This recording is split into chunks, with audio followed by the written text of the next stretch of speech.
Why did you make me do this, Nick? Make you do what? Think, Nick. Think. And welcome.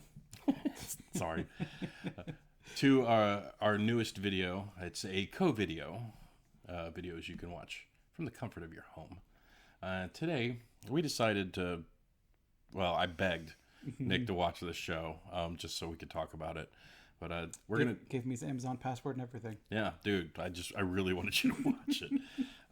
But today we're doing Invincible on Amazon. And the funny thing about this show is that I didn't know anything about it. I didn't know it was a comic book. Nothing. Like, this is a comic book that came out, I think, quite a few years ago. Yeah, I'm not familiar with it before it came out here. Neither was I. It was one that really got underneath the radar on me.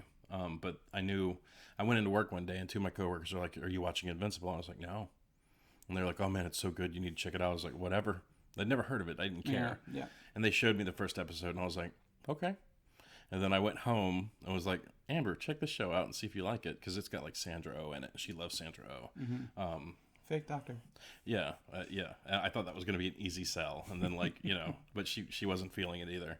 And she totally saw the ending coming from a mile away. So she wasn't really digging on it. Mm-hmm. But and then I just started cannonball it through the house. And then I got back to work and was like, "Sorry guys, I know we said we were going to watch it together, but I really had to watch it because that was just it had me."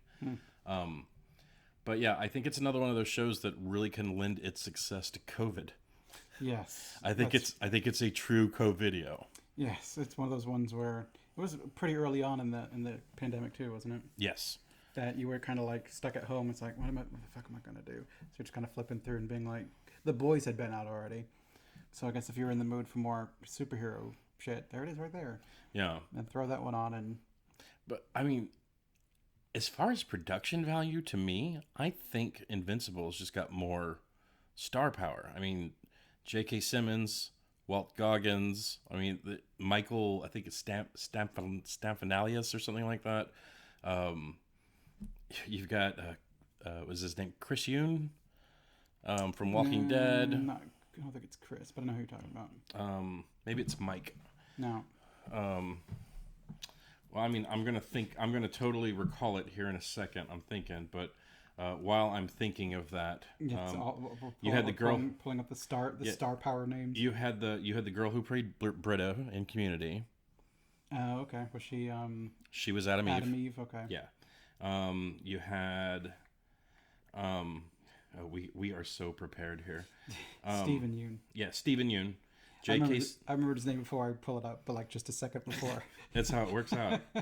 Yeah, you had Stephen Yoon as Mark. You had J.K. Simmons as Omni-Man. Sandra Oh, Zazie Beetz was Amber. I mean, it's just it's so ridiculous the name power here. Kevin Michael Richardson as the Mahler twins. Walt Goggins as Cecil Stedman. You had Jillian Jacobs as Adam Eve. Zachary Quinto as the robot. Oh, that's right. Andrew Rannells. So Andrew Rannells was in the first. He was in Book of Mormon. No, I didn't see that one. Well, he's really good. He was the best friend of Mark, and then it's just I could go on. Derek, Jason Mantzoukas, otherwise known as Derek. But I mean, I could just go on and on. Chris Diamantopoulos as Donald. I mean, there's just that's right. Mark Hamill. Mark Hamill was Art. Anyways, and Clancy Brown. You know Clancy Brown. Yeah, a little bit. I know his voice from a couple things. He was Damien Darkblood. He was also, more importantly, he was Wolf and Haken from Gargoyles. Oh, there you go. And then Fred Tatasciore. He's in everything. Oh yeah, Steve. I forgot Seth Rogen was in it. And Seth Rogen was Alan for like the two scenes he was in. Yeah, well, still, he's really cool. But I mean, it's ridiculous for a show that's like could be a total gamble to get that kind of star power. Well, I think you could see it sometimes where the money and the speed went towards not towards animating, because some of it seemed you would get some clips or whatever like stretches where it's like, this looks a bit cheaper than like this part and this part and this part. I feel like I think I had heard something, and I might be wrong, but I think I'd heard something where they said they had 3 different animation studios working on it, and I feel like I agree with you. There are parts where like the animation looks very nice, crisp, clean, and then you'll hit this one stretch where it looks like it's just a little bit more herky jerky, and then the details just aren't as filled in or whatever. Or the shading's not as solid or whatever. and then you'll have other scenes with like the rocket show, the missile show, Okay. which was just brilliantly animated. But anyways, so let's go ahead and just get into our You want to do the ratings? yeah. So would you like to start since it's your Yeah. you're the one that wanted to talk about this one? So I gave this show, I'd say an 8. Okay. I was actually kind of close. But given how much you're like, Nick, you need to watch the show, you need to watch the show. I was assuming like an 8 to a 10, but I don't think this is a 10 for you. Yeah, no, it's, what do you mean you nailed it right on? That's what I'm saying. I was thinking 8 to 10, so I went the conservative 8 rather than the guessing like 9 or 10. Got it. Okay. Well, yeah, you nailed it. And the reason I gave it an 8, should I even discuss that now, or are we going to discuss that afterwards? Is it? You're going to say I'm going to give it an 8 for these particular scenes that are heavily spoilery, or just because I give it an 8 because of... So Nick, what'd you think Okay. of the show? Yeah, I think I'm going to give it like a 6. Do I know you or do I know you? Like, the first episodes didn't grab me. The middle episode, so like the first couple episodes were like a 5 to me. The middle episodes were like a 6, and the last episodes were like a 7. So it more of like it built up momentum for me, and eventually became like better than average. But on the whole, I'm saying it's okay. Okay. It's a lot of the stuff a lot of the plot lines I was not interested in the least bit, and sometimes the gore just kind of seemed like for shock value rather than for anything. Because I was never worried that Invincible was going to die. When I watched The Boys, I'm like, oh my god, is he going to die this time? Because they've been murdering everybody. So it just feels like look, the supervillains are blowing up innocent civilians, and Duplicate blows up every second or two. It's like she always duplicates just in time for her duplicate to blow up, but not her. And like, I'm not worried about like any of these characters really. Yeah. Okay. And plus, if they died, I don't give a shit. Plus, you had like the Mahler twins. Like, oh my god, one of the twins died. That's gonna be pretty impressive. Oh, he made another one. Never mind.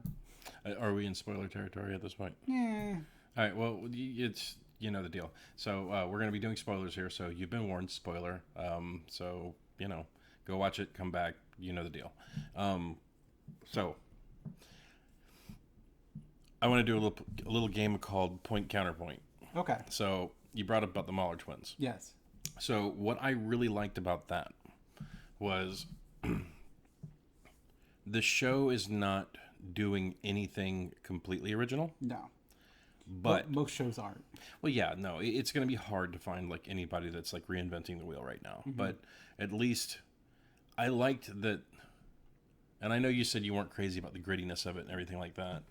Well, it just didn't feel all there, I guess. Whereas like The Boys, it felt gritty. This one feels light and comic booky, and then we blow up civilians sometimes. Like, isn't that shocking? Like this guy blew up. I'm like, okay, all right, I guess. Yeah, it's. I just so for the Maulers, what I really liked about them is that from the get go, you can already see them arguing about who was the clone. And then you have the one that created the other one, but he has exact memory of the one. So like up to the point where the guy basically comes online, he's seeing the memory of the other guy making him. So I love that they were constantly confused. The only one that was sure. Oh, they even said like we in order for for it to take, you can't know which one is the you can't know that you're a clone. Otherwise, yeah, your mind would go crazy on you. But like I really dug, like I said, nothing new. There's nothing original there, but like it was kind of a hard stance that I thought was really neat. I really appreciated the fact that instead of it being like multiple man, where like they're all perfect recreations of each other, and then if like one dies, it's not that big of a deal. Like, you mean like Duplicate? The thing with her was when she makes more of herself, it doesn't seem like they can go away. So it's like she makes because like the thing that I thought was interesting about her was that in one of the battles, you saw like 3 or 4 of her pop out. And yes, there were ones that were getting iced. And then she was like constantly popping other ones of herself out. But like after the battle, when they're back in base, like there was 3 of them still kind of standing around. And Mark was like, which one do I talk to? You know, like I don't think she can make them go away.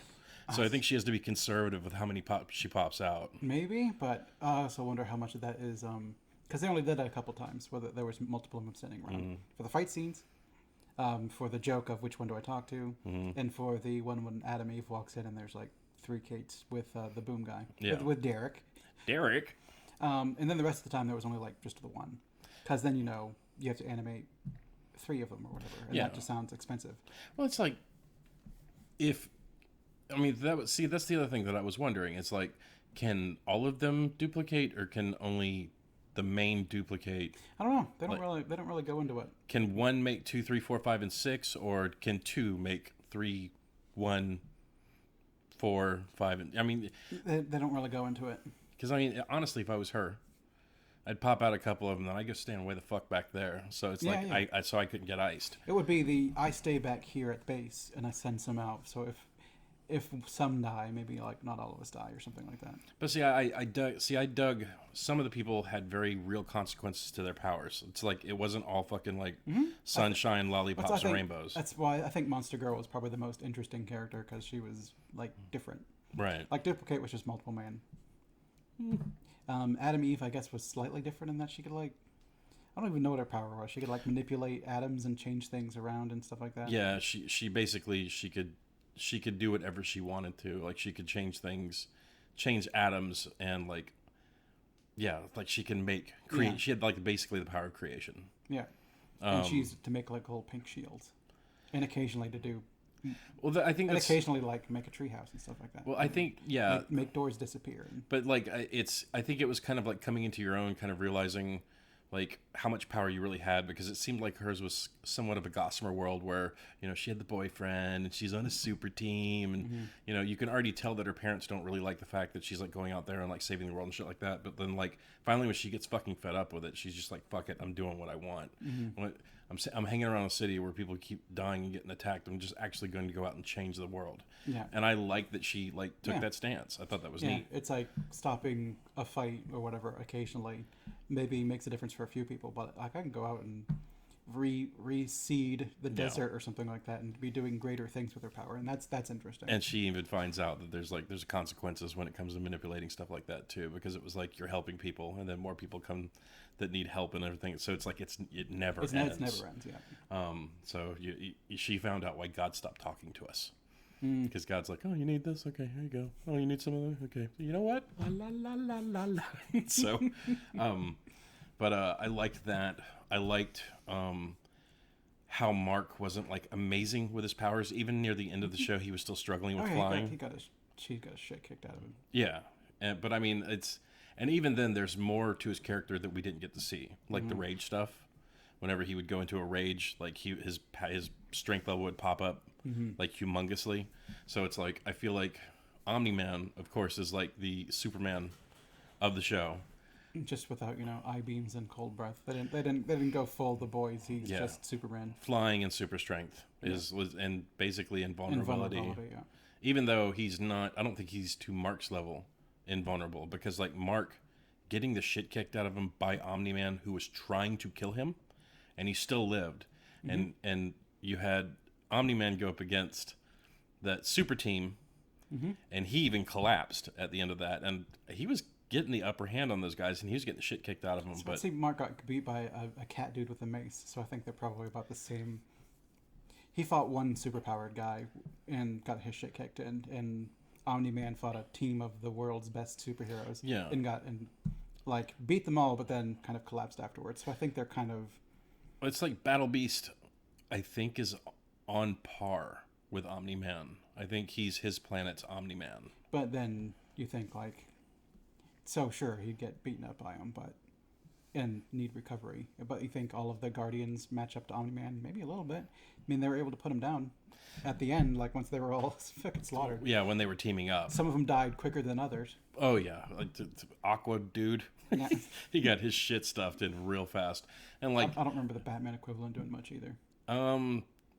Yeah, I think he got grabbed by the foot and like puny godded onto the ground, if I remember correctly. But yeah, like the dudes, like the Batman guy was a gadgeteer, and then the other guy could shoot water jets, and it was kind of like, okay, those two are going first, and then of course Red Rush gets it 1st.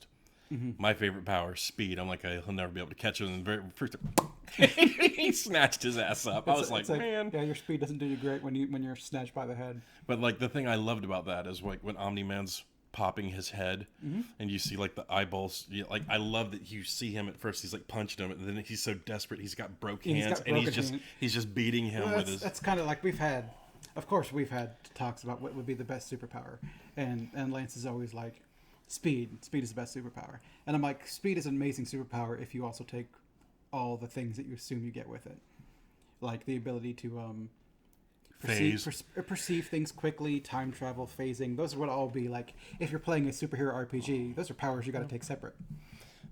Yeah, but I mean, if I was to pick a superhero to be, though, it would be the Flash, because the dude is so fucking broken. Yeah, I mean, pick a DC superhero, they're fucking broken. Yeah, no, you're right. They're all gods. They're all gods made of flesh. But I mean, if you had to pick a superhero, the right answer is Superman, because in this world, there's no such thing as kryptonite, and he's still super fast. Yeah, he could fly. He could fly to the sun faster than 8 minutes, which means he can fly faster than light.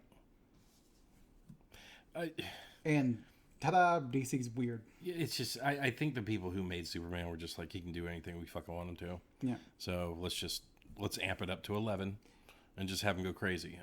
Let's see if I could pick a moveset for myself. I think I'd pick Mystique's. Just basically a doppelganger. But then she also gets some of the other things associated with her would be improved healing, like disease immunity. Yeah, that'd be handy. Immunity to aging for the most part. Who knows? She might be old as fuck. She just keeps herself looking young. Yeah, she's old as fuck. The organs are still old though. No, it's because she's like her cells are always like fresh and new. That's why she's like, she doesn't age. So in the Invincible, and also her organs aren't where they're supposed to be. So if you're like, I'm going to shoot her in the heart, and you shoot her dead center, that's not where her heart is. That's weird. She moves it. So like one time you're fighting her, she can open her mouth and you can see it beating in the back of her throat. Well, I don't think it's not like it's heart's in the arm or anything like that. It's still in the trunk. It's just not where you would expect it to be. So that, I'm going to go for the kidney shot on her. Well, she moved her kidneys. That's not where she keeps them. So you're not going to get a kidney shot by punching her in the expected place. Is that canon? Yes. Okay, I didn't know that. That's kind of neat. It's in the Mystique comic books. That's kind of interesting. All right. Because also in the Mystique comic book, she did a thing that she can't do very often because it's straining. She gave herself like 2 heads and a bunch of arms, and was just like shooting guns in all directions and stuff like that. Interesting. But she's got like total control over her body, and that'd be neat. Like, imagine how cool your D&D games would be if I'm playing this person, then I shift into him, and then or like how awesome like a DM you would be if like you walk into into the tavern, and behind the bar is this guy, and he's like, how are you guys doing? And just morph into like an old dwarf guy. That would be interesting. Okay, I'll concede that. If I was to not take super speed, I mean, just if I had to pick something else. If you had to pick something for yourself, would it just be super speed? Is that what you want to be everywhere at once? Because what I would want to be is just to be kind of like a chameleon, be whoever I want, adopt whatever. Kind of like who I am. Guys, I kind of dig being Lance, so I wouldn't want to look like anybody else. I guess I would take. I want Bruce Wayne's powers. The money. Yeah, like that's all my problems would just go away. Everything. Everybody says love can't buy happiness, but it sure as fucking buy peace of mind. Mm-hmm. And I think that's where true happiness comes from. So. Yeah, I'm taking Bruce Wayne's power. And it's money can't buy happiness, but money can buy a jet ski. And you've never seen anyone looking unhappy on a jet ski. Is that a Tosh joke? That's a Daniel Tosh joke. Yeah. It's you even look happy as you're going into the dock. Pow. But yeah, no, it's the thing I think I liked most about the show was it just seemed like everyone's powers came with like a little bit of a consequence. So you had Monster Girl, every time she used her powers, she would get a little younger, to where the point where like she was 12. Yeah, in the show. She used to be like 25. Yeah, something like that. And everyone was like weirded out because she was like talking like a 25-year-old, but she's coming from a 12-year-old's mouth, and everyone's like, yeah. So it's like, screw you guys, I'm 25. Yeah, Omni-Man. I loved his double agenda. I loved how they revealed it. I loved it the end of the first episode. I honestly didn't see it coming. Like, I didn't see that turn coming. But like when they were like, "Why'd y'all call us here?" and everyone's like, "Well, if you didn't call us," I was like, "Oh fuck!" And the second he said that was the whole Red Rush moving the what was his name, Immortal, as Omni-Man came in and like swung him. I was like, "Oh shit!" But I also loved how they were using their powers because you could tell it was a true super team. Red Rush is moving people out of the way, you know. And then like I liked how they were using like battle tactics and like team up, and I think that's what I most liked about the show is that there seemed to be very real world stakes.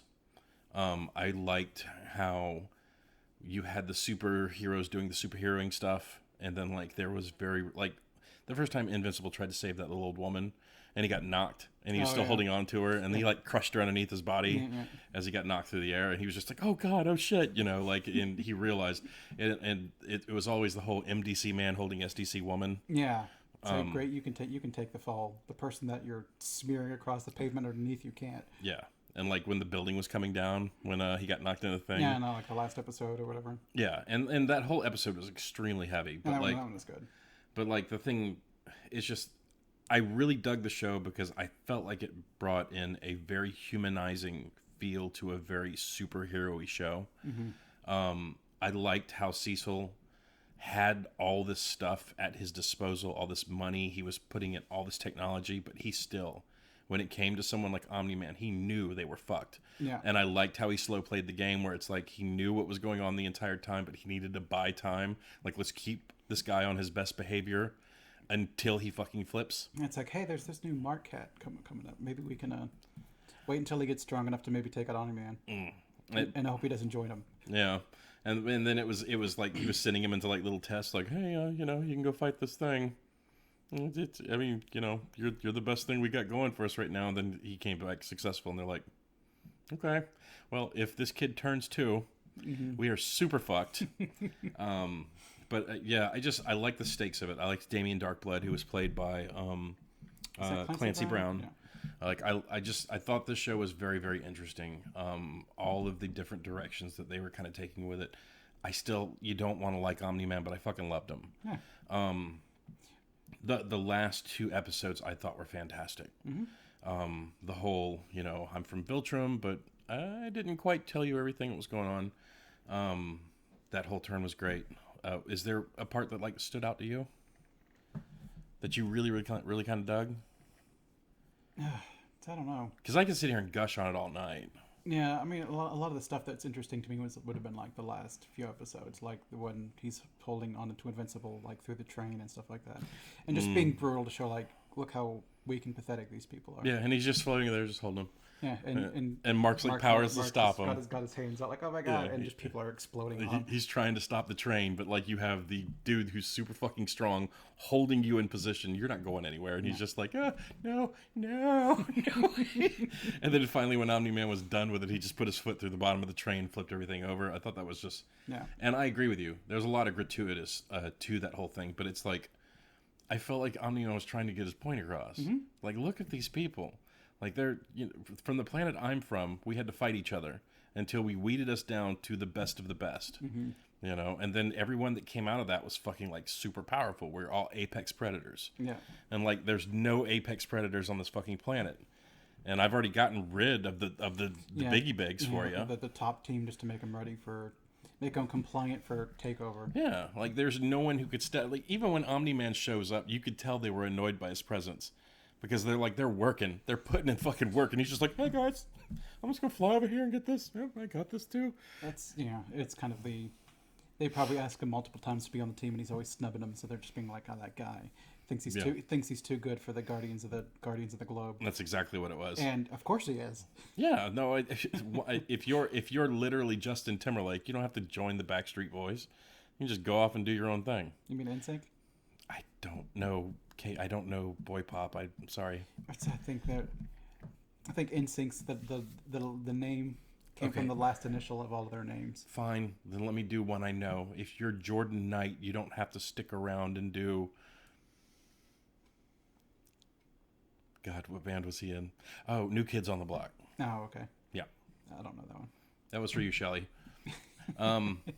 But yeah, no, it's just, and I don't even know if he was like the standout in that group. That's just the one I know because she loved him when we were young. But anyways, yeah, if you're literally if you're the one that carries all the water, then why the fuck would you join? Yes, you think of like the Justice League, and you've got Superman and Wonder Woman and Green Arrow.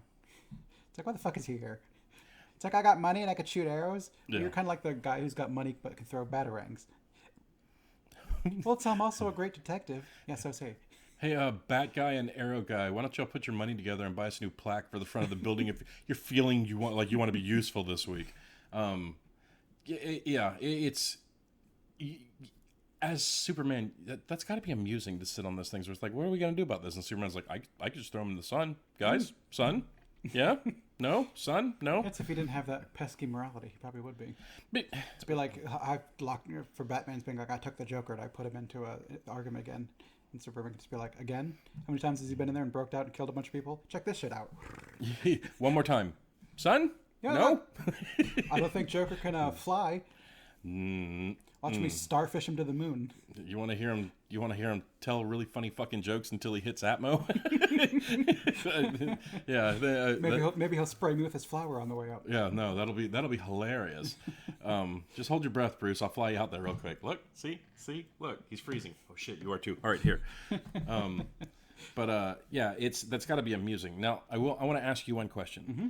Do you think you would have liked this show better had you not seen The Boys first? I don't know. Maybe. Because Omni-Man is basically Homelander. Well, I mean, they're both basically just Superman. It's just Homelander was more Superman because he had the eye beams, and I don't remember if he did the cold breath in the show, but he definitely eye beamed. I don't remember. Amber, did Homelander ever do the super breath in The Boys? Did Homelander ever do the super breath in the Boys? I don't think he did. I don't remember it. I don't remember him doing it. No. Well, it's like, I think the people who wrote Superman, like, literally whatever they wanted to do with him that week, they just did it. Yeah, they eventually narrowed his powers down, but for like back in like the golden age or whatever, he was Superman. He could do whatever, and that was just kind of the thing. And then eventually they're like, well, actually, we should probably start. Well, I think Batman started that way too. I think probably to a lesser extent, I would think. Well, I think he could do some crazy shit. Like, I think he could turn into a bat and stuff. Really? Like back in the day. Yeah, I remember it was stupid. Okay. And then I think he got fine-tuned as it went along. If y'all know what I'm talking about, put it down in the comments, because I'm pretty sure I remember hearing a story where it was like, I think whoever made Batman was following in the footsteps of Superman, because it was kind of like, okay, this motherfucker can do all this shit. Well, I'm going to make a character who can do all kind of crazy shit too. And then I think they honed it in to the whole Dark Knight detective later. But he was mainly just a gadgeteer that was like chasing around bad guys. And then I think it was like around the 70s or 80s is when they really started like honing in the whole investigator thing. But but yeah, I don't know. I really like well, we're not talking about The Boys. Yeah. But if I had to compare it to The Boys, like, I think the show would have completely taken me off guard had I seen Invincible first. Just because, I mean, yeah, there's always the question of how would you act if you had these powers? Mm. But like to see a show where they actually did it. Yeah, because it's Invincible seems like that comic book. There's all these heroes just trying to do good in the world, and what happens to the civilians is just kind of brutal. Mm. Whereas you go with The Boys, and it's more of like the superheroes are just celebrities, and they're doing it for like if you're a superhero, you're in movies and stuff like that. You aspire to be in movies as well. Selling coke. You're a sports athlete or whatever. Yeah. You've got like Nike across your vest or something like that, just because you're wearing sponsorships. Yeah.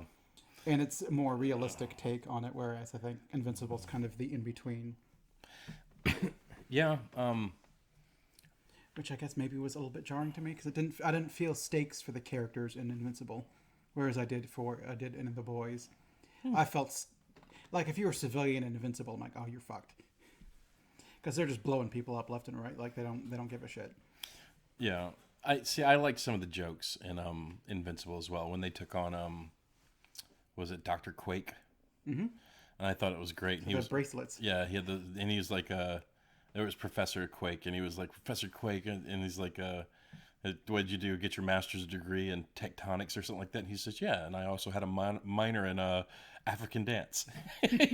But I just liked some of the banter in the show. Yeah, there's definitely more humor and stuff to it than in The Boys. Oh yeah. The Boys was just like, after I watched The Boys, I'm like, I need to watch something just fun. I'm depressed. Well, you watch The Boys, like for me, you watch The Boys because of Jim Butcher, like Billy Butcher. Yeah, I got annoyed with him eventually, but just watching it for Carl Urban is kind of a good reason. I love Carl Urban, and don't get me wrong, but he went to Dragon Con, I think it was 2 years ago. Oh, really? And and maybe it's just what I'm used to, but like when you go into like the celebrity walk, sometimes they have a handler that's like a person that's like trying to keep the line moving and take the money and shit like that. But like Carl Urban walked in and like people were like blocking people off from getting near him. And it was kind of like, okay, I could see that. He's in a lot of really big stuff, Dread, Star Trek, The Boys. Lord of the Rings. Yeah, he's one of those upper echelon Hollywood talents right now. And I got that. But like the thing that confused me was that seemed to kind of be, I don't know, it just felt very impartial. Like I don't really understand why he was there. I think they were charging like way more money for autographs, way more money for pictures.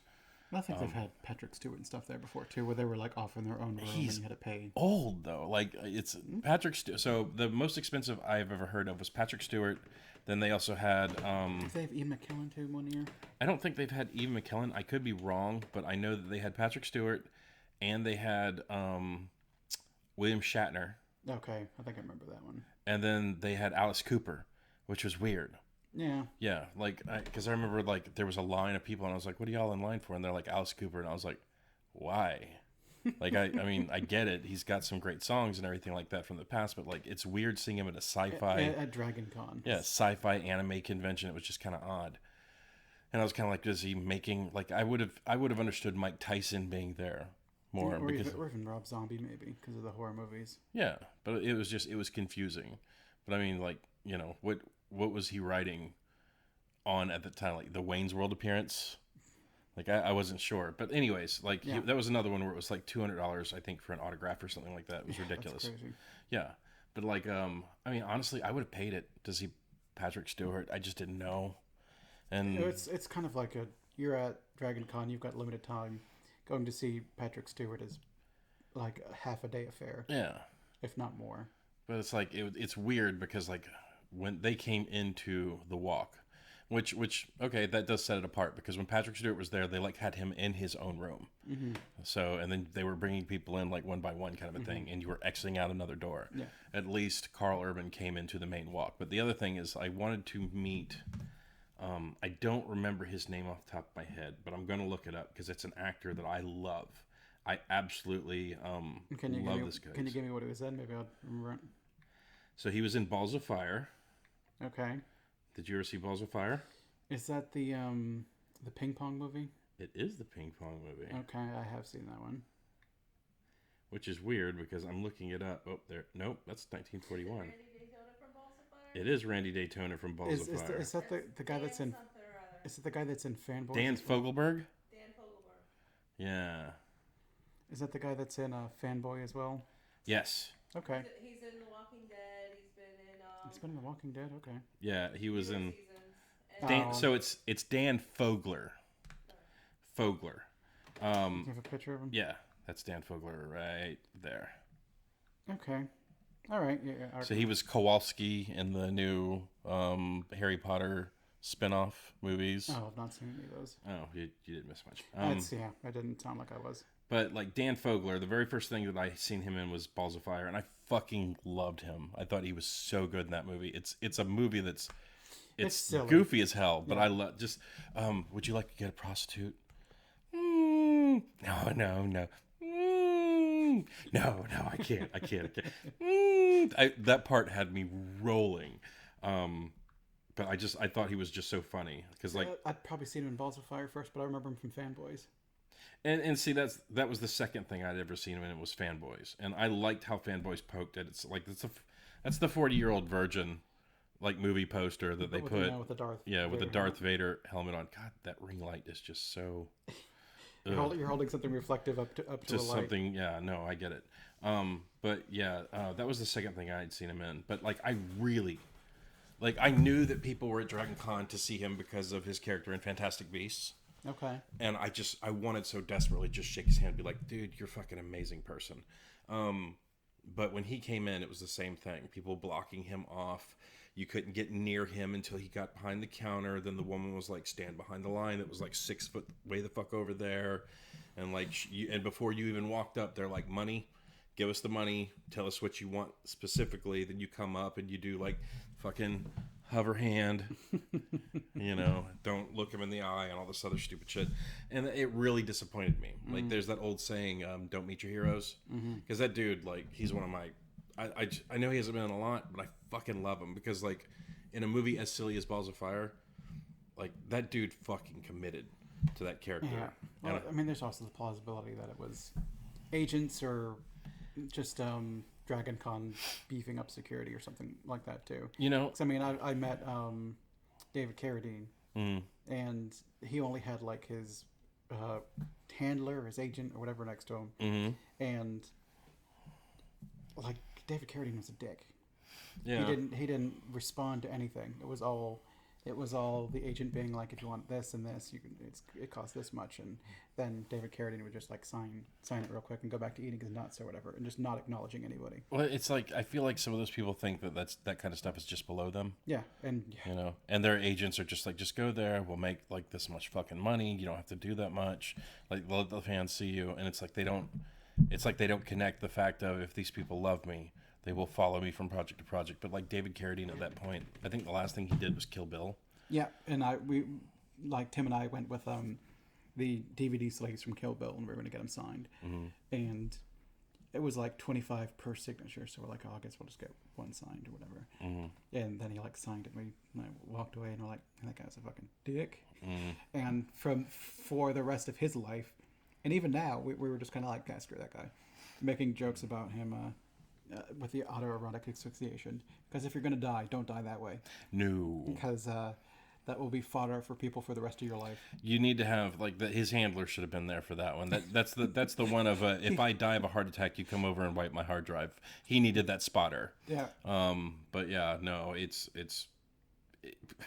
if that's your kink, you at least need to have one guy that's like, call me every 20 minutes while you're out of the room, and if I don't answer, come up, cut the belt of my throat, and I don't know, say I was strangled by a fucking wandering pet hobo. Something, anything better than that. Let's pull my pants up. Yeah, right.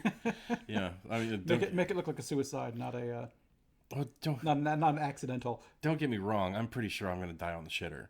That's gonna be my epitaph. I'm pretty sure. But like, but yeah, no, I hear you. Like, but it's like the biggest jerk I think I met at Dragon Con was John Delancey. That name's familiar. What was he in? He was Q in Star Trek. Okay. And like I had one small conversation. So there was one year in Dragon Con years and years and years ago. It was like one of the first ones that I think they started getting like Star Trek Next Generation people to come to. Because I've been going to Dragon Con since like the second Dragon Con. I've only been to like 3 or 4, I think. Yeah, first year I went to Atlanta Fantasy Fair in Atlanta, and then they were also having the first Dragon Con that year. I was at Atlanta Fantasy Fair, and people were like talking about Dragon Con, like there's this other convention. It's the same weekend. It's like over in this other area, and I'd heard about it. And then like the next year, I was like, fuck it, I'm gonna try it. So I went to the Dragon Con, and like they gave you this sweet swag bag in the beginning when you got your membership. Membership was like $30, and you had like free comics and like all this other shit. It was awesome. I fucking loved it. So I just started going back like religiously year after year. Fucking 15-year-old kid getting on a bus and heading to Atlanta by himself. I was like back in the day when you could have bought a lifetime membership for like $300. Yeah, I feel like such a fucking fool now. Like eternal membership for $300, and I was like, who the fuck? Like, and even then, like the very first convention I ever went to was a thing called Magnum Opus Con, and that was in Greenville, and like that was a fun fucking convention, but it went away. And then there was Atlanta Fantasy Fair, and it was fun, but it went away. Yeah. And then it's like Dragon Con, $300, and I was like, oh no, Not this time. I learned. yeah, you're not gonna get me. Flash forward 30 years later, Yeah, it's still going. Yeah, it's bigger every year. bigger than ever. But yeah, it's crazy. Friend of mine, Carrie Bateman, she bought a VIP Eternal membership, and like every single year she's got a little ribbon that hangs off. I'm like, man, fuck you. I love her, and I think it's great she got it back when it was $300. But it's just like every single time I see that little tassel hanging off her badge, I'm just like, man, Could have been me. yeah, because it gets more expensive. I think it's $120 for 3 or 4 days this year, which is it's on top of Yeah, that's why I stopped going. I would go there and I'd walk the vendors and maybe get some things signed by artists that I like. Because I mean, I got to meet David Mack a few times. That was cool. Like I met Greg Horn. That was pretty neat. But for the most part, I was going there like looking at vendors and buying stuff. I'm like, well, I could just do that. At this point in time, I can do that online.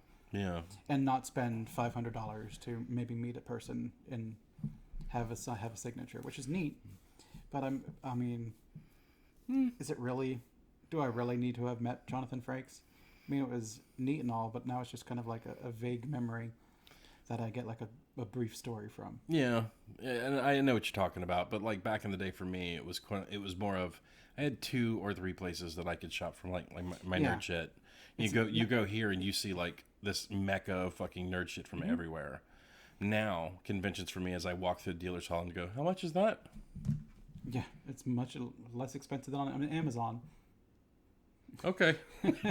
You have a good day. And then like walk off and you find it for like $40, $50 cheaper. What's like back then? I could go there and get like stuff that was literally from Japan, be on like CDs and be like, oh, it's a Final Fantasy CD because I recognize the characters. I can't read anything or whatever, and then just listen to music and stuff like that. Right. That I couldn't get before.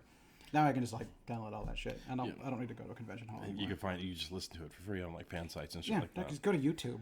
Yeah, it's the internet's so great at the same time, and it's also horrible at the same time. But You kind of lack out on going to like talk to a vendor to be like, hey, I really like this CD looks really good. It's like, oh, if you like that one, maybe you'll like some of these, and get that kind of the salesmanship where the person is like, hey, you like that comic book? Then I bet you'll really love this comic book. yeah, and now it's just like, give me the money and move along. Yeah. But what I was saying about John DeLance is the first time I had ever met him, like I wasn't there for Star Trek Next Generation, but I knew what it was. I got into an elevator in the Hyatt, and he was in the elevator with like a bodyguard, and I was kind of like, okay.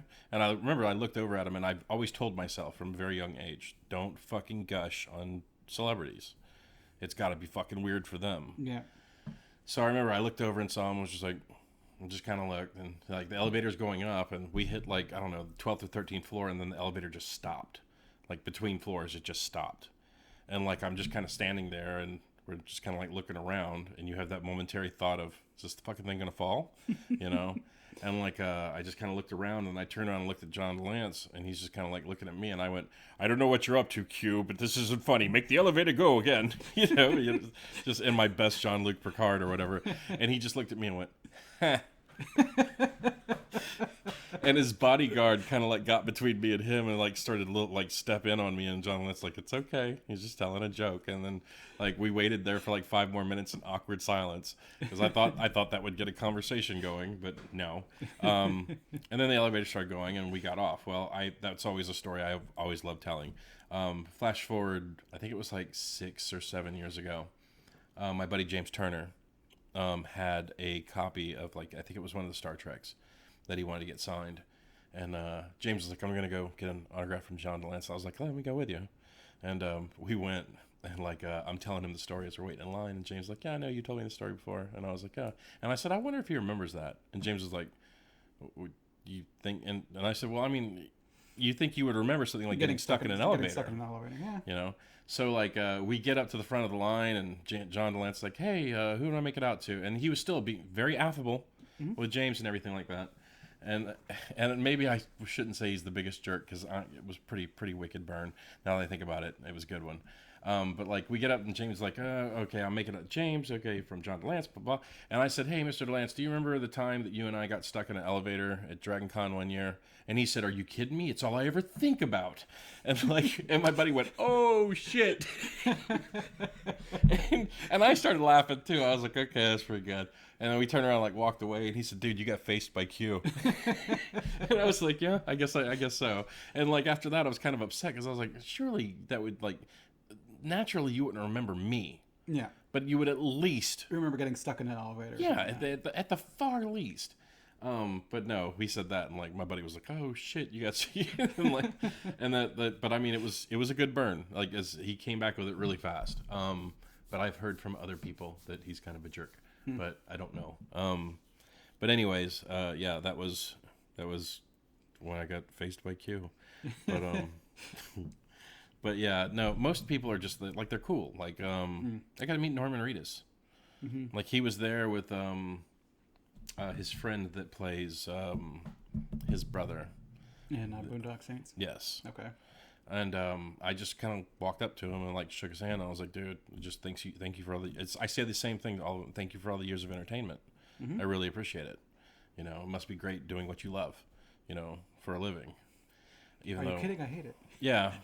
The only person I ever got the feeling from that hated it was Michael Dorn. Really? Yeah. So, guy that plays Worf. Yeah. Yeah. So, like, I walked up to him and was just like, hey, Mr. Dorn. And he was like, who do I make your... And I said, I don't want an autograph or anything like that. I just want to shake your hand and say, you know, thank you for all the years of entertainment. You're a fantastic actor. And he was like, He didn't want to shake my hand. Any of that. He was just like, And I was kind of like, oh, okay. And I just kind of wandered off.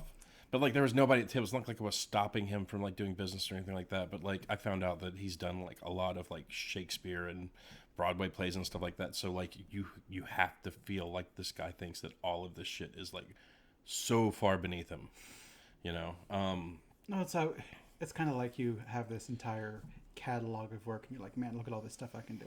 And people keep walking up and talking to you about the same one thing. Be like, I mean, I'm glad you like that one thing, but what about these other things? You know, I don't care about those. Yeah. I only care about this one thing. It's like, okay.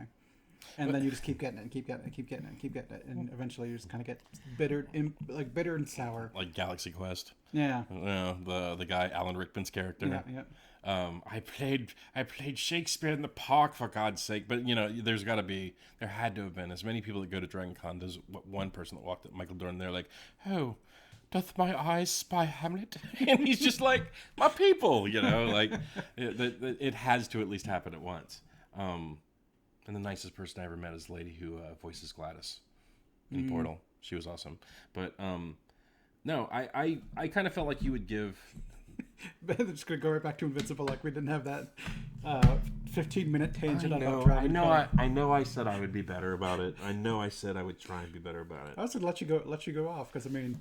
You're the one that wanted to talk about Invincible, but also I read it. Well, it's just like, we've hit the major beats. Like, yeah. You know, the turn in the first episode, I really liked how his character was still very supportive and everything like that. I love how they were like putting in these little, I want to be like you, I want to do what you do. And he's like, you will. You know, like, I liked how a lot of that stuff kind of hung in the air. Because you knew he was a bastard, but I didn't know to what extent. And yeah, then when and really why, because they don't give you the why. Because at the end of the first episode, he kills the Guardians of the Globe, and then they don't address it till like the 7th episode or whatever. So they did it in the 3rd episode when the aliens came back through the portal, when they kept coming through the portal, and then like when they came through the 3rd time, like they were going to like take it over, and like the robot was like, they are too well equipped. I'm just going to call for the nuclear option in the city, and they're like, no, let's at least try. And they got their shit kicked in, and Omni-Man showed up to like help them. And when he flew through the portal, he said, he said, you don't understand. Earth is not yours to conquer. And like when he said that, I was kind of like, oh shit, you know, like I saw like he beats the shit out of him, then comes back and like like with a big beard on or whatever. Yeah. Like he's been there for a while. Even at the end of it, when he's like beating the shit out of him, you see him like destroying their fucking cities, and then he has like that gigantic landmass he's holding up with one hand, and his hair's long. He's got that big grizzly beard. Like I thought he looked so fucking cool in that instance, and then he just drops it and like books the fuck out. I love the character. Like I think Omni-Man is fantastic. Yeah. And then the only last thing I want to talk about, again, spoiler territory, the last fight with Mark.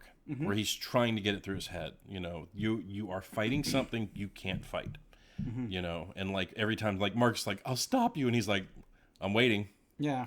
You know, But it's, I mean, also why bother? You're gonna live forever next to these people. and I think that's the part that stunned me. Think, Mark, what will you have in 500 years? And then he just nails him with the "you, Dad." And just the way the character delivered the line too. I'll have you. And then like it's just gurgling through blood. yeah, like in the way they delivered the line, the way that like J.K. Simmons plays that last part before he like flies off into space and everything like that. That whole thing was like super fucking touching to me. Like it was just, you can't get through this dude's fucking head who has this superiority complex to everything on the planet. He's already numbed himself to the fact, you know, what's 18 more years? I'll make another kid, you know, like that whole part was like heartbreaking. And when he knocked the teeth out of his mouth, it was like, And you said that it mirrored what he was when he was a kid. yeah. And like, I thought that part was just, oh God, like that. I don't know who wrote that last scene. I don't know if it was just like that in the comic book, but whoever did knew how to punch you right in the fucking feels. Cause I was watching that, and I'll admit it, I was watching it, here at the house, and when that part happened, I started weeping like a fucking baby. Like that part nailed me hard in the feels, because like I was horrified, like watching that whole fight. I was like, is he gonna fucking kill him? Because like, and the only reason I thought that is that, you know, he had already resigned. You know, if I can't convince you, I can't have you in my way. Yeah. You know, so you know, fuck it. At that point, it would have been less of I can't have you in my way as it was, you are a disappointment, and I just kind of want to erase you. Yeah. You know, I raised you as an earthling. I shouldn't have done that. It made you weak, and like it's an embarrassment. Yeah, it's only been 18 years. I'm not that attached to you. Yeah, and then lucky for him, there was that one fucking ball game that he remembered where Sandra Oh had to explain to him what it was to be human. You see that? We lived through our kids. It's like, okay, thank God they had that conversation, because you could still tell he was a fucking raging douchebag back then, where he was just kind of standing around like, this is pointless. It's a waste of time. I could be out there doing stuff. But I could be up there flying and looking at this or whatever or something like that. Yeah, but yeah, like the whole thing, you could tell he was like super annoyed with the human experience. But So, is it a superiority complex when you are better than everyone? at least Superman like at least puts like humility on it. I mean, Omni-Man was doing that to a degree, because he was almost like Mr. Rogers. Like whenever he was doing okay, here's the other thing I really liked about the show. You're talking about when Mark got beat up by Battle Beast. Like Omni-Man was there the entire time. You just watched. Yeah, he was just watching. He never interceded. He was just watching. Just if my son's not strong enough to fucking stand up to this fight, He's not good enough. yeah, then he's not good enough to make the cut. He was still like, you know, very detached at that point, but he survived. And I can't wait to see the fight between Omni-Man and Battle Beast. That should be interesting. I hope it's like 3 seconds. I think it's going to be more like 6 seconds at least. But as far as I know, Battle Beast is still alive in the comic, because I like the character. That He's amusing. Battle Beast is also voiced by Michael Dorn. Is it really? Okay. Yeah. Which I thought was really cool, because the second he started talking, I was like, Worf. Yeah, I loved how it was just, he was just Mr. Rogers. He was a really nice guy. I'm here for support. Hey, it's your show. I'm just backing you up, you know, like, and then it's like you said, like he didn't want to join the team. And then he like showed up and he's like, I'm just here to help. And everyone's just like, you know, back the fuck off. Yeah. And then like when the Immortal was like, you know, like they were just tossing people up in the air, and Omni-Man's like, got him. And then that one person was falling, and Immortal jumped up there to like grab the guy, and he's like, I had him. Like flies off. Told you I got him. He's just like, you could tell how annoyed he was with him. I saw like the little thing where they were showing Immortal, and he was Abraham Lincoln. Yeah, that montage was good. Yeah. And I like how he smiled. Like when the guy came in, Sig Semper Tyrannis, he's just like, Right, whatever. I'll be back. Yeah, I'll be back in a few minutes. Yeah, and I think that's the other thing I dug is that, and there were a lot of Easter eggs. I won't go into it in this video, but the one that I will go into was so duplicate. Mm-hmm. When they're walking through the jail that the Mahler twins were in, you see like all the different people in the cells. Mm-hmm. One Easter egg that I got was you walk by a cell where you see like there's like 11 of like this Asian guy like hanging out. Apparently that's her brother Multipal. Yeah. And I thought that was interesting. And apparently Multipal is in the comic book. Yeah. I think. I'm not sure. I think I read that on IMDb as well. Yeah. But It just makes me sad because we were playing a superhero game and Amber's character had multiplication powers, and I think I came up with a pun like that, like duplicate or multiply, like some sort of name like that. And it's already been done. It's too bad. Multipala? It's kind of like my my character Shaolinda. Yeah. Really good. Really good. It's beat out Taekwondo. So that's I like that one better. I like Shaolinda a little bit better. I like Taekwondo. That's fucking awesome. That's amazing. I didn't even know you had that one in your back pocket. Oh yeah, that was number 2. I can't even remember what my character's name was in that game. Buddy. Was it Buddy? Mm-hmm. It was a superhero game though, wasn't it? No, that was the Spycraft game. Yeah. Okay. Yeah. Okay, that's right. Anyways, I like stupid puns like that. Oh no, it was funny. Like when you first introduced yourself, I was like, hey. But I imagined, because she was a hacker, I imagined a character who is imagine you get your handle at 12 years old, so you make it when you think of something cool. You're like, man, this is gonna be cool, and then you're like 25, and you're stuck with it because you can't change it or whatever. Space Ghost. Yeah, It's been following me around since my late 20s.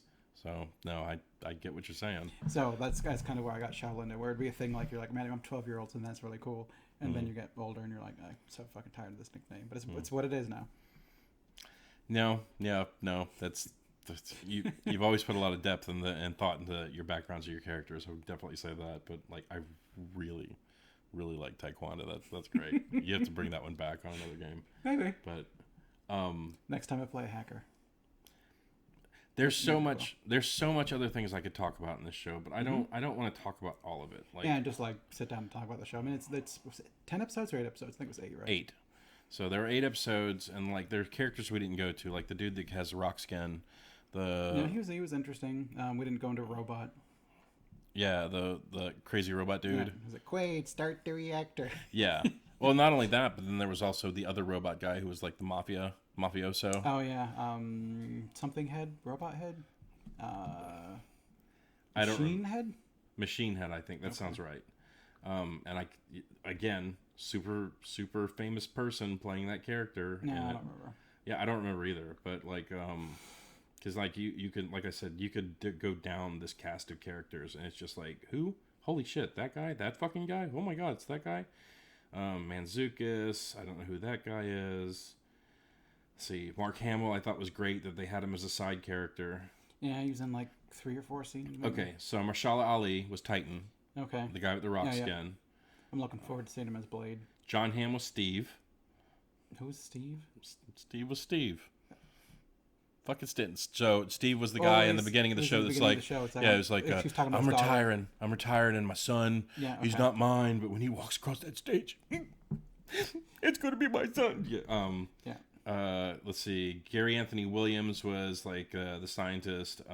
You had Lauren Cohen sounds familiar. Yeah. So she was War Woman.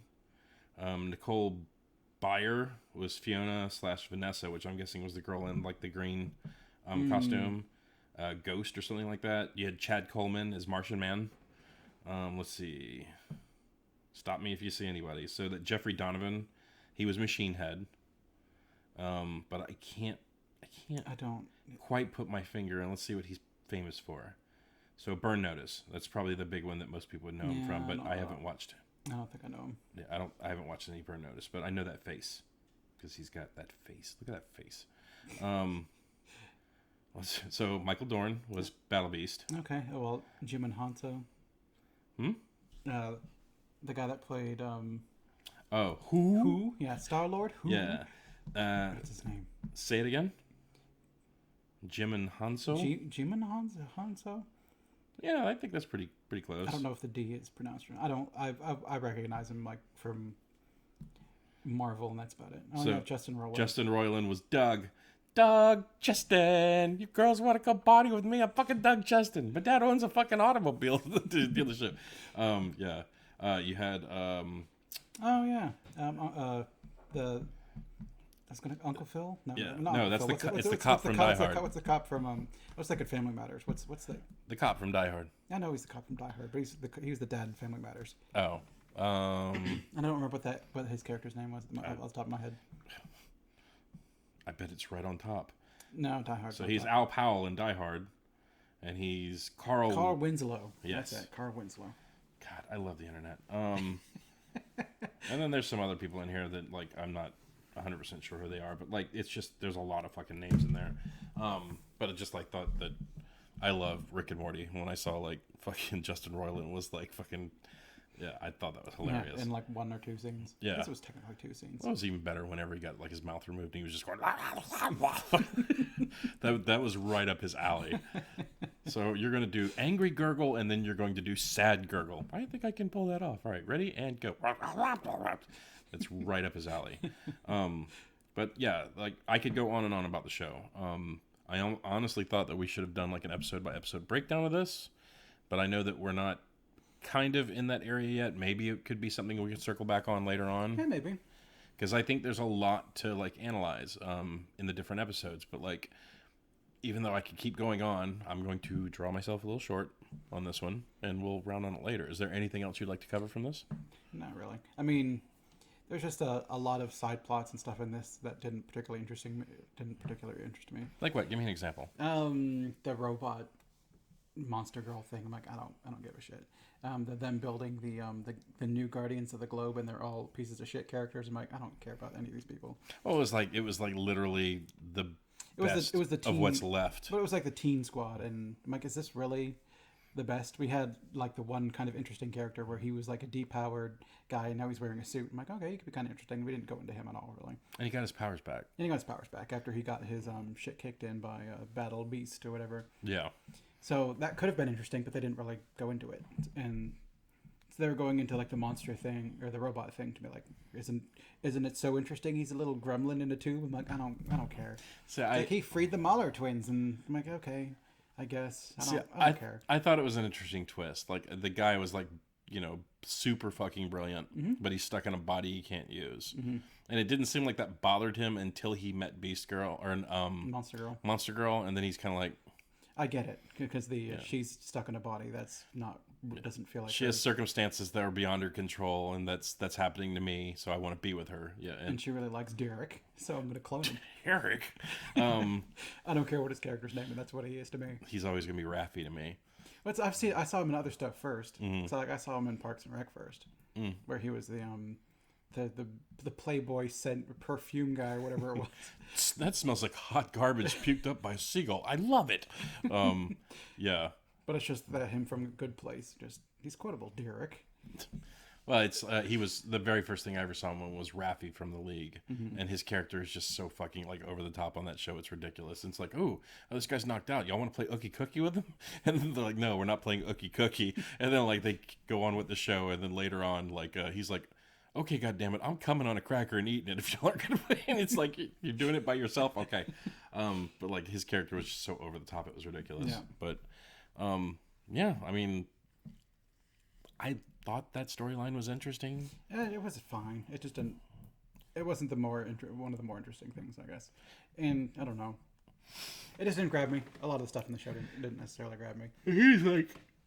He was like Forge, like that dude. He could get his hands on anything and basically turned into like technology. It seemed because like his fucking whole van turned into a fucking robot. It was a transformer, for Christ's sakes. That was amazing to me. I thought that was great. And that's why you like that scene, because he turned into a transformer. And you're like, I'm sold, Transformers. No, it was more of just like I thought it was interesting that you had this character that seemed like a robot, and then you found out it was a dude controlling it, basically just acting like a robot. And then I liked how there were hidden agendas in the show. Because like Cecil Stedman, I thought was great, like the way he slow rolled Omni-Man. Like he didn't really know in the beginning, but then it's like he figured it the fuck out. The second he told Donald, he's like, put a post on Omni-Man's family, you know, and he was like, you want it on Nolan's family? And he's like, yeah, I mean, there's still a killer out there, but you knew at that point, he was like, just watch that motherfucker. Yeah. Because, like, it's really weird that everyone else got horribly maimed and you still made it out somehow. And you didn't see who it was. It was dark. What, motherfucker. You're Omni-Man. Yeah, you're Omni-Man, for Christ's sakes. But yeah, no. Would you recommend Invincible to people? If you're into superhero shows, I mean, this is a decent superhero show. If you're tired of superhero stuff at this point in time, I don't think this is going to change your mind. No, you're right about that. Yeah. Well, and so I'll put a small caveat on that. If you're into superhero shows, you're going to like this show. If you're getting burnt out on superhero shows, you might dig this one because it's kind of like, it's The Boys. It's The Boys light. See, I'd call it The Boys heavy. No, I wouldn't even call it that. Because at least, like, the other half of the people who are in 7, they're just tools. Like, they're just tools, and then you have, like, Homelander, who's, like, the ultimate tool. But, like, in this show, there was, like, a whole lot more gray area. And I thought that they did, like, a lot more interesting stuff with the powers. Because, like, The Boys is obviously, they're just clones of other people in Marvel and DC. I don't know, you've got Without any of the complexity. what's that lightning girl? What was her name? Starlight? No, the one that showed up in season 2. The Nazi? Yeah, I wasn't gonna call her a Nazi just because Well, no, it's not a spoiler. But no, I know who you're talking about. Stormfront. That's the one. Yeah. It's like Stormfront seemed. There's a lot of heavy shit going on in The Boys. Okay. We said spoilers. Apparently for The Boys too. Shit. There's no Nazis in that show. Just go with it. But yeah, she's complex, but like I mean, and not a clone necessarily of just. They're not all clones because Starlight's not necessarily just a clone of people, but it's kind of like you got the big few that's kind of emulating the Justice League, where you can obviously Superman. Here's your Superman. Here's your Wonder Woman. Here's your Flash. Aquaman. Here's Aquaman. Yeah. And like that's the thing is I didn't think their characters were very complex. The most complex about them was the ones who didn't feel like they were performing up to speed, were like taking the super serum that you find out is just has more complexity to it because we're not talking about that. We're not talking about The Boys. Yeah. Maybe later, but so anyways. I think The Boys is heavy, and I think Invincible is kind of like The Boys light. Because more of like in The Boys, is there a character you like? In The Boys? I'm saying, like, is there a character you like in The Boys? They could probably die, and they might die. Is there a character you like Invincible? They're probably fine. I mean, that said, they haven't killed off anybody in the main group. So it's like I don't feel like there's any stakes there either. Because you had Homelander in the room with many of them on many occasions, and they still didn't get iced. That's I'm waiting for the time in which Homelander just caps somebody, decides he has enough, and they write it off. Or at least like horribly maims at least one of them, you know. I'm expecting it. Whereas Invincible, I wasn't really expecting like Omni-Man just to like murder the new Guardians of the Globe because we've been building these characters up. Whereas if they had gone through and been like, oh, you like Duplicate? Well, we murdered Oliver. Are you really feeling Adam Eve? Well, she's dead now. Or I don't think you can kill Adam Eve. Like if she could just like rearrange molecules and like change atoms or change things on an atomic level, it's like literally she's God. Like she's literally fucking God. But she still thinks at human speed. Well, so yeah. all of a sudden she's just chilling and Omni-Man just flies through her. But see, I think that's why Omni-Man hasn't killed her ass yet because she hasn't realized her potential. And I don't think he has either. Because I think he looks at everything as strength. Yeah. You know, I think he's measuring it as strength and quickness and like the right to survive. And then once he realized that if this woman wants to, she could just start creating people. She can make an Omni-Man if she knew how. Yeah. Like that's I think I like I like how heavy some of the people's storylines were and like some of their backgrounds were and everything. But so I would if you like superhero stuff, you're probably gonna like this one. Am I gonna watch a season 2? Yeah, I'll probably watch season 2. Is it gonna be like immediately the second it comes out? Maybe not. I'm not sure. Is it going to be probably immediately because you're going to be like, I watched all of it, Nick. It's time now. You need to watch it all too, so we can talk about it. Then probably speed it up a little bit. Honestly, I really dug the fact that I got on Invincible late because I was able to just watch it all. Yeah, like that's the one thing I love about Netflix, and I know that they get a lot of flack because like Netflix, people will sign up, they watch the show they want to watch, and they immediately cut the service off. But it gets very old watching stuff week to week. Like we're done with that shit. Yeah, especially like. Shows used to be episodic. You'd watch an episode and be like, oh, okay, cool. Yeah. You could wait another week. Nowadays, they're super movies. It's an 8-episode movie. And you've got to sit and watch the entire movie to get all of the story. And if you're lucky, you'll remember what was going on from the previous episode. Between living your life and watching other stuff, doing other things, can you remember everything that happened? Like when you just watched it, it's like, I don't know. It's like you were to watch an hour long movie in 15-minute segments or something like that, or like a 22-hour movie in 15-minute segments. Be like, okay, that's that 15 minutes. I'll watch it again in a week.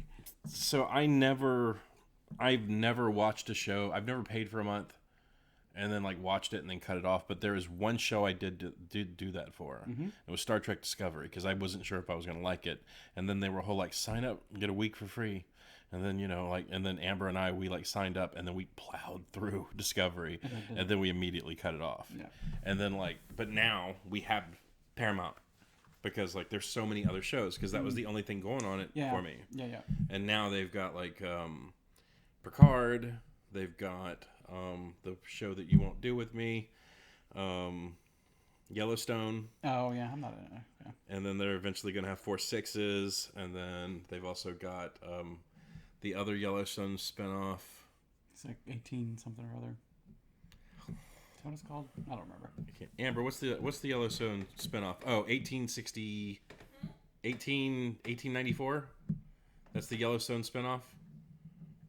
I think so. 1894? That was close. Or maybe it's 1884. But anyways, it's like yeah. There's more stuff on Paramount now. Yeah, the shows, like all the shows are good, but yeah, I don't feel like I'm wasting money at this point, because there's a lot more to watch there. But anyways, so I guess no, stop listening. I guess that's all for this episode of COVIDeos. Yeah, you got to take the dog out. She's getting restless. Yeah. Yeah. I think my throat's dry too. Yeah. So thanks for joining us for an episode. Hopefully you made it through the tangent. I think the tangent's interesting.